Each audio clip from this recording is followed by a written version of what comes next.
अस्सलाम वालेकुम ladies and gentleman, कैसे हैं आप सब। उम्मीद करता हूँ सब खैरियत से होंगे।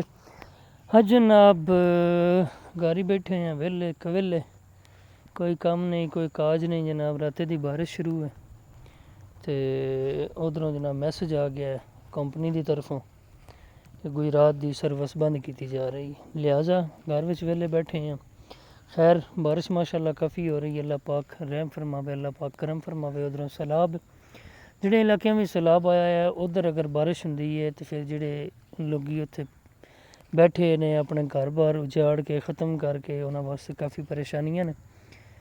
ਲਿਹਾਜ਼ਾ ਅੱਲਾਹ ਪਾਕ ਰਹਿਮ फरमाए, अल्लाह पाक करम फरमाए, मौला करम फरमा ਸਾਡੇ ਹਾਲਾਂ ਤੇ जनाब गल एक दो जनाब मैं कल वीडियो वेखियां तो बड़ियां ज़रूरी जियां जे जहन च आईयां, मैं क्या चलो दोस्तों नाल शेयर करने कम काज तो अज है कोई ना।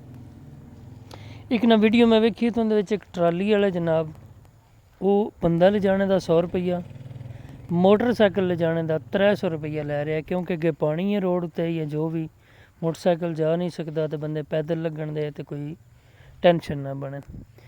उत्थे रेस्क्यू टीमां नहीं पहुँच सकियां होनियां क्योंकि माशाल्लाह रेस्क्यू टीमां 1122 फौज और TLP अल खिदमत फाउंडेशन होर भी कुछ तरीका तंजीमां वेलफेयर जड़ियां ने माशाल्लाह काफ़ी हद तक कम करियां ने। हो सकता है कोई ऐसी जगह होंगी जिते नहीं पहुँच सकियां, क्योंकि गौरमेंट की तरफों तो खैर 1122 ही जी कम कर रही है, कोई इन्हों की अपनी कोई भी तंजीम ऐसी या कोई बंदे नहीं हैं जोड़े कि प्रॉपर, क्योंकि गौरमेंट के बंदे या MP MN जिथे भी जा रहे हैं उत्थे इन्हें 5 मिनट वास्ते या अद्धे घंटे वास्ते कैंप लाया जाता है तो दिती किसी ने कोई शै नहीं जाती।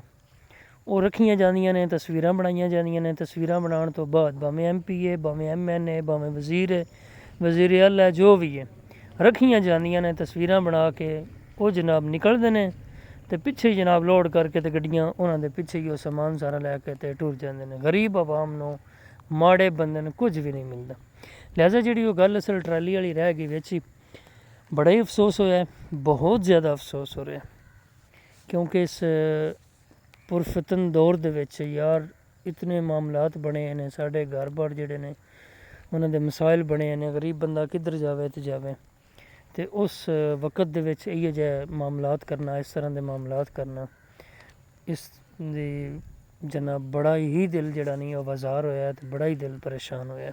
अल्लाह पाक ऐसे लोगों ने हिदायत देवे, क्योंकि सारा ही तकरीबन जड़ा नहीं वो पंजाब डुबिया है, कोई जन्नात दे विच, कोई तकबर दे विच, कोई गरूर दे विच ते रहिंदा जिहड़ा वो सैलाब दे विच।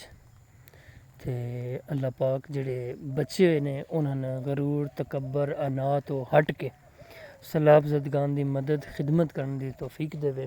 बाकी रह गई गल कि सैलाब दे विच जिहड़ियां कोई चीज़ां रुड़ के आउंदियां ने, कोई माल रुड़ के आउंदा है, कोई पैसा टक्का कोई चीज़ां रुड़ के आउंदियां ने, वो अमानत के तौर पर कोल रखो, उन्होंने ज़ाया ना करो, उन्होंने इस्तेमाल ना करो, बल्कि जिन जिन कोई चीज़ मिलती है वेखो जिन्हों के घर उचड़ गए बेचारियां दे, उन्होंने अगर कोई माल डंगर कोई पैसा टका अगर रुड़ के आंदा है तो उन्होंने वापस मिल जाता है तो चलो कुछ ना कुछ उन्होंने सहारा बन जाता है। असी उन्होंने सहारा बनीए, असी उजाड़न वाले किसी ना बनीए। असल तो पता होने लगता ना जिंदे नाल वरतींदी है। तो अल्लाह पाक संसारियां नूं हिदायत देवे। तो मेरा दिल इत्थे ही वीडियो ख़त्म करिए क्योंकि काफ़ी हो गई है व्लॉग। इंशाअल्लाह फिर नवे व्लॉग दे नाल मिलांगे। अल्लाह हाफिज़, अल्लाह निगहबान।